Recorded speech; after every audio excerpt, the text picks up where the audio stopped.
of all of that, you might hear a lot of reference to the CHAZ or CHAZ, referring to the Capitol Hill Autonomous Zone. It'll come up a lot, but these individual citizens has essentially taken over that area, peacefully or not. It is a concern for some security authorities, the police, who wonder that if things were to really get hairy, then what do you do? Mike Solan is a Seattle police officer, joins us right now, the guild president there. Officer, always good to have you. What do you make of this right now, and how long it could go on? If it's peaceful and nothing much occurs, you just heard our reporter on the scene, this could drag for a while. What do you think?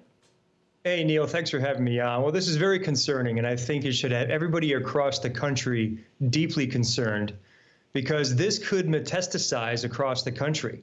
It's quite clear that City of Seattle elected officials are lacking the political will to enforce the rule of law.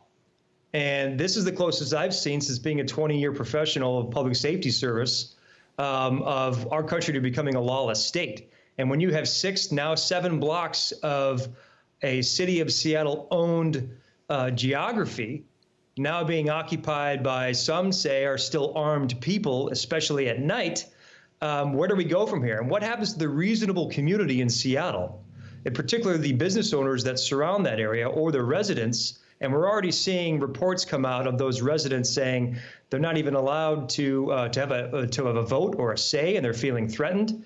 So this is a very deeply troubling situation in terms of public safety, as we're already seeing signs that it's occurring down in Portland, Oregon, and we've heard things happening in Nashville. And my sources are telling me that the federal government is extremely interested in this, and it's quite clear that the people that have taken and basically stolen the George Floyd protest message are now using it to benefit themselves and holding the rest of the reasonable citizens of Seattle hostage. It's absolutely unacceptable. You know, you were right to point out these festering movements in Nashville, Portland, Oregon, and other cities as well, Mike, that have been saying much the same. What they're doing there, we'd like to try here. And it occurs at a time that, at least in the Seattle area, the mayor is saying one thing, the police chief quite the opposite. We already know that Carmen Best, the police chief, has been concerned. She defied the mayor's orders the other night when the protests were really getting bad before this sort of lockdown situation, that she went ahead and used tear gas to break up what was potentially a violent scene. Now a judge has intervened to say, don't do that again, hold off on that sort of thing. So it sort of ties her hands, and yours as well, right? Oh, you just said it well, it ties our hands. So just imagine if the city and the elected officials are willing to surrender a police facility, what's next with these criminal agitators, these unreasonable activists that march on another precinct, in particular, the Seattle Police Department flagship precinct, the West Precinct? That precinct houses 911 communications citywide.